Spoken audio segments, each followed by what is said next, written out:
Hello. Hi, Essa. Can you hear me? I'm sorry. I think we were both just staring at the screen.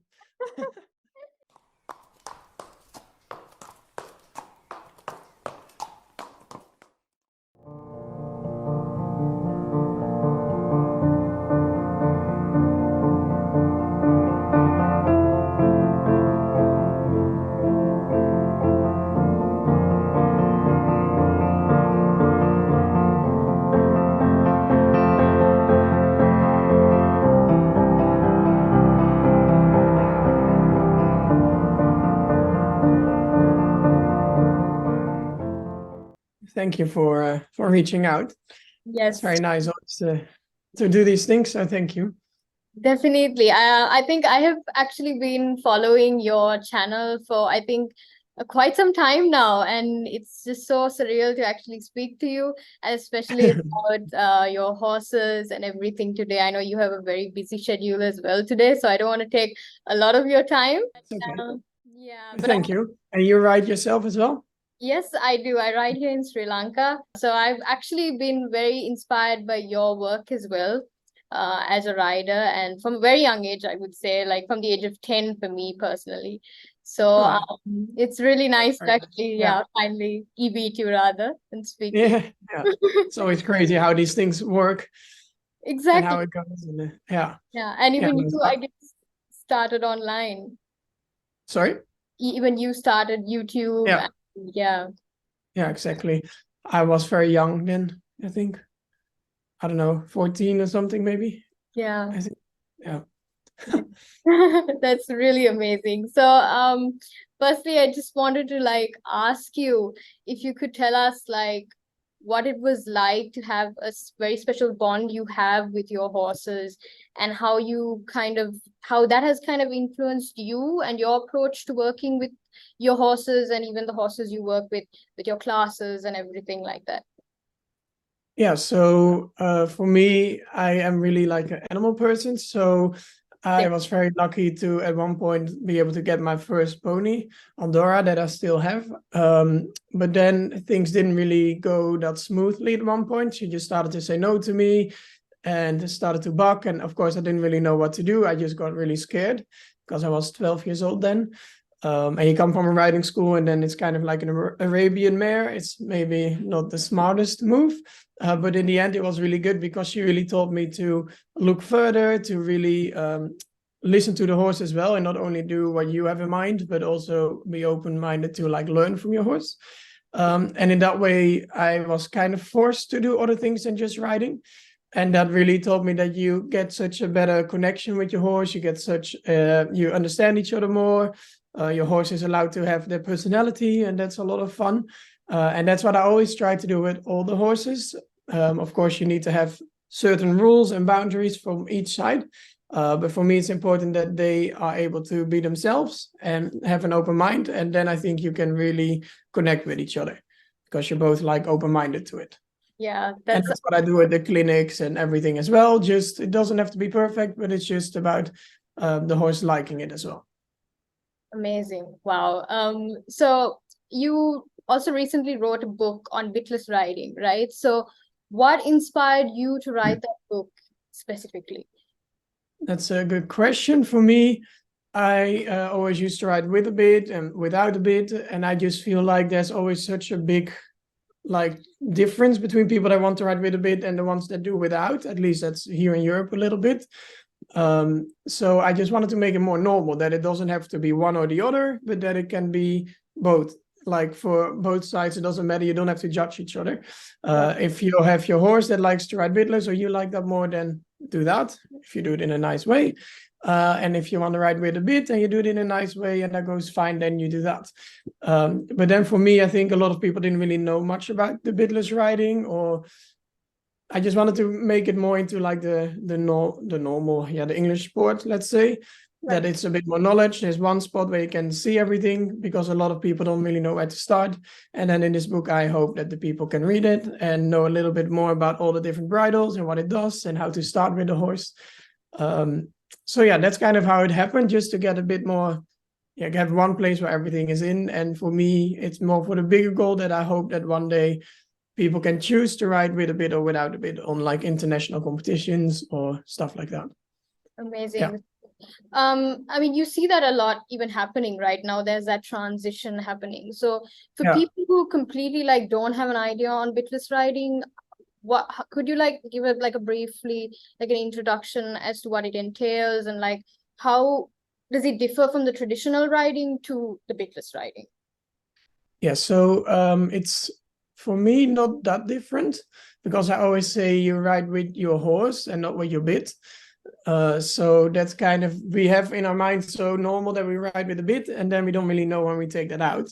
Of course, when your horse has been ridden with a bit for like 8 years and had time to get used to riding with a bit, and they take it out, it might need a few rides to get used to it. But usually if you have the right bridle as well, I wouldn't ride with like really sharp things. But if you have the normal bridle, it's just explaining like what means to, if you want to stop, what means if you want to turn. And from there, you can just slowly do all the other things. So just take it step by step, make sure your horse gets used to it, but it's really not that different most of the times. Yeah. Right. Some And horses even go a lot better. I have sometimes had horses that were quite nervous or had certain issues with riding. And then with the lessons, they did them bitless or even without the bridle. And the horse sometimes really changed more positively than negative. right. And so what are the main benefits you have personally experienced like when you ride your horse bitless basically? Is there like of course there is definitely a positive impact, but could you like highlight some of the places you've kind of noticed that? Well, you don't have to clean your bit. That's nice. That is true. You can feed them easily. No, but yeah, for me, as I said, I'm a bit like in the middle. Like I do a little bit of both. Usually now I mostly ride bitless, but for me, I just like the feeling, the connection. I feel like with a bit sometimes it's a bit tricky to say, but sometimes I feel like you can hide certain things more, maybe, or fix them a bit easier. But I feel like with this, I mean, don't get me wrong, you can be more clear with bitless as well, but I feel like with this, if it goes well, they really carry themselves. It feels a lot softer. For me, the horse feels more proud. And you really have to be aware what you're doing with your own body as well to get the horse to like hold themselves and stuff like that. So it's a little difficult to say. One thing for me is more the overall feeling that I get when I have a really good ride bitless. It's completely different for me than when I have a good ride with a bit. And that's just how the horse is feeling to me. Like, I don't know how to explain it. Yeah, no, but it makes sense, definitely.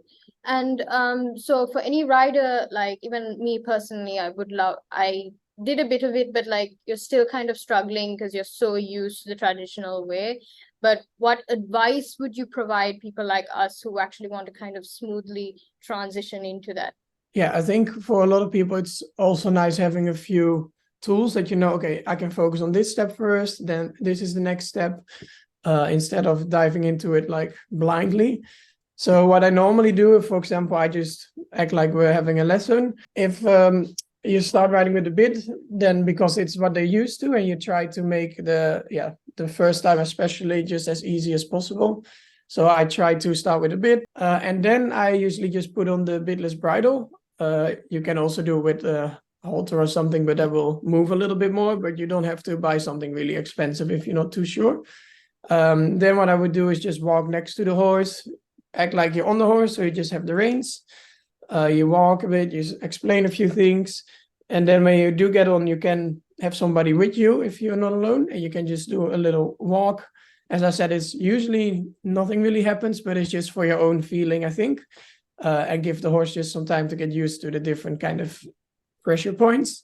Then what I do, the first thing when I'm on the horse is to see, can I back up? Because that's kind of tells me if I can stop, which is usually a good thing if you can stop. So then I walk a little bit, I make maybe a circle, and then I stop again and just reward the horse. And then I just slowly start riding normal. So I just really easy. I don't add difficult things, but I just start feeling like a bit of straightness, straight around the track, a bit of circles, change direction, stuff like that. And I think the hardest part for people, what they might feel in the beginning, is that the horse feels maybe a little bit heavier in the hand. And then it's really important not to make your own hand heavier, because then it's just, two against each other. It's just a different feeling because bitless, you don't feel when they chew. Like with the bit, when they let go, the chewing, the like letting go of the jaw, but you don't have that bitless. So you kind of have to find that feeling somewhere else. And then you just ask something and you really keep asking till they find the right answer. So if you ask a flexion or if you ask leg yield or whatever, you just keep asking and then you straight away let go a little bit. So you tell them, okay, this was really good. And then you kind of do the jaw thing. Right. So that's really important to be really aware what you're asking. So then you can explain it really clearly. And if they're a little bit more hard in the beginning, it's just important to keep asking till they let go and then let go yourself as well. Because then in that way you fix the problem a little bit. Yeah. And I think it's easiest in trot, easier than in walk. But I would start in walk, but usually you have a bit more action in trot. Oh yeah, okay. Yeah. I hope that was a little bit clear. Yes, definitely. Thank you. And what are some of the common mistakes you find riders doing when they try to do this transition? And how can they kind of avoid it? Yeah. So the biggest thing is I think that they think straight away when it doesn't feel the same, oh, it's not going to work, I'm not going to do it again. Whereas your horse had years to get used to the bit, and now it needs to do the other one in 10 seconds. So that's maybe just have some patience. Give your horse the time and yourself to get used to it. And just letting go on time as well when you're asking things. I think that are the two biggest things. Yeah. Yeah. Okay. And it's also a lot of fun when you then transition into the neck rope riding. Because there you do the same thing. You just put the neck rope around the neck when you still have the bridle on. And then you also have to explain everything, what it means before you take the bridle off, of course. And then it's safer when you actually take it off. But yeah, that's usually a bit trickier for people, but that makes sense, I think, because then you have no bridle on anymore. Yeah. Okay. And so when you do all these sort of things, like you have a lot of experience, traveling and all that, and you meet these different horses. So could you like share a few of your memorable experiences when you work with these different types of horses, and especially with even Horse World TV, like, something that really impacted you? Yeah, that's always very cool because with Horse World TV, for example, I love just going to film and learn from all these different people. And I mean, we like to give it to the people that they can learn, but to be honest, it's also super nice for myself because you get to take a little bit from everybody and then you make it a bit your own. So that's very nice. And with the lessons, I also really like when I meet the different horses that sometimes people get really emotional because it's very different than they expected, or they get a whole different feeling from the horse, or they're very proud. So that's always very special to me. And for the rest, I really like, but I know her a bit better also, but how Alizé Vermont, I don't know if you know her. Yes, yeah. How she works is also really, really cool for me. And I have a lot more things. I now want to focus a bit more on the more liberty kind of things as well to film. So I have a few people that I would really love to go to, and I think they will be the most special for me. It's really inspiring, especially like when I follow like a lot of the videos on Horse World TV. It's so beneficial, like even for us, because we get to see it with you, and even with Matt, like when y'all travel, and it's a side that we don't even get a chance to see. So like it's such an amazing experience. So I can just imagine what it's like for you guys when it's in person. But that's really nice to get that feedback, because that's also why we wanted to do it, filming also in this way, because I feel like it's nice to watch videos anyways, but if it's just a 1 hour video and there's not much happening, just a rider talking a little bit. So we wanted to make a bit of the YouTube and those educational videos in one, so then that we are kind of part of like asking questions and taking the viewers with us to our experience as well. So Nalanta, your brand, that reflects like your passion for working with horses. So what do you see as, like, could you tell us how your brand would basically have an aim for the equestrian world? Like, how do you see your products basically promoting equine welfare even in future? Like, do you have any goals and something which even we also can sort of contribute maybe and be a part of your journey? Yeah, so I really, really enjoy having the brand. It's one of my favorite things, I think, that I do. I love the work with the horses and stuff, but then and the events. But then I think having the brand is the close second for sure. Because I just, first of all, love the feedback from all the people, how the horses are reacting. And as I said before, the bitless riding was always so different, at least here in the Netherlands, and it always looked also a little bit more ugly. Like it was not very inviting for a lot of, for example, dressage people, jumpy people to get a bridle like that, because it just looked so different. So that was the first thing that I tried to think about with my bridle, make it just look like normal, depends what normal is, but in the sport, and then just make it bitless, and have it really good for the horse, because a lot of the bitless bridles are okay, but for example, really thin noseband is very sharp. Like if you put a thin wire on your arm or you put like tape on your arm, it's very different. So that's things that I work on, and I'm really working with this bridle as well, because so many horses are reacting well on it, and quite some Olympic riders are riding with it as well. So I just really hope that we can show that you can do it all bitless, because here in the Netherlands, I'm working on it now with the federation, and we're already like taking steps. So that's really positive, but I just hope in the future, that's my ultimate goal, that one day the competition, you can choose what you want. If I could change something like that, then it would mean a lot. Yeah.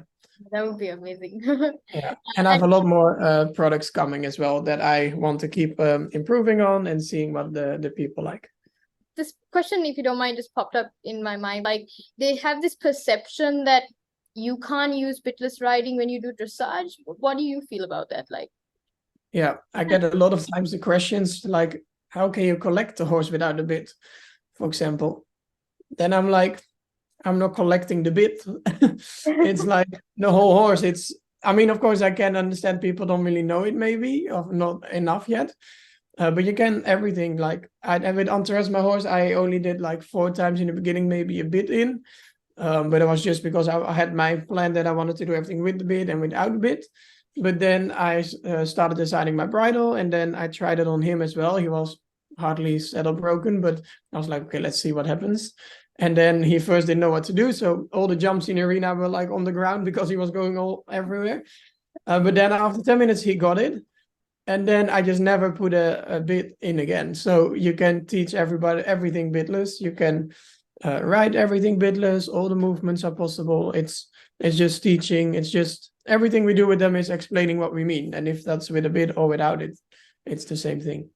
that makes a lot of sense. Yeah. Yeah. So I think, I mean, I understand these questions are there from people, but the more I do it, the more I'm like, it's very logical that you don't need a bit.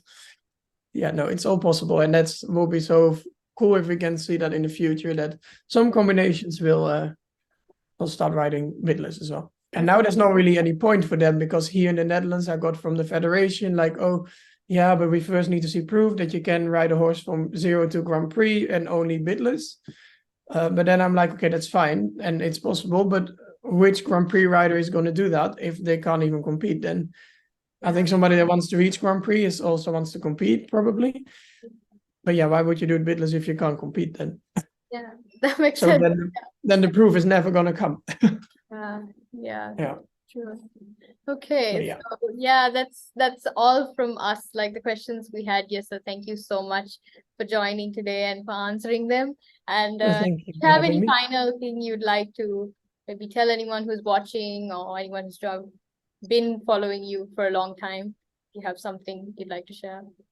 I think the most important that I always think is, even on bad days, just think and focus on the positive things, because you put your energy onto positive things, then they will grow. So also keep in mind your horse is always trying. They can't ask things by force, so you just can only ask by trying things. So just always keep that in mind, and never forget to have fun, because that's why we are with the horses. Definitely. Yeah. And thank you. Oh, that's fine. We'll have a good day. And you Thank too. you. Nice to meet Thank you. you. Nice speaking to you too. Bye. Bye-bye.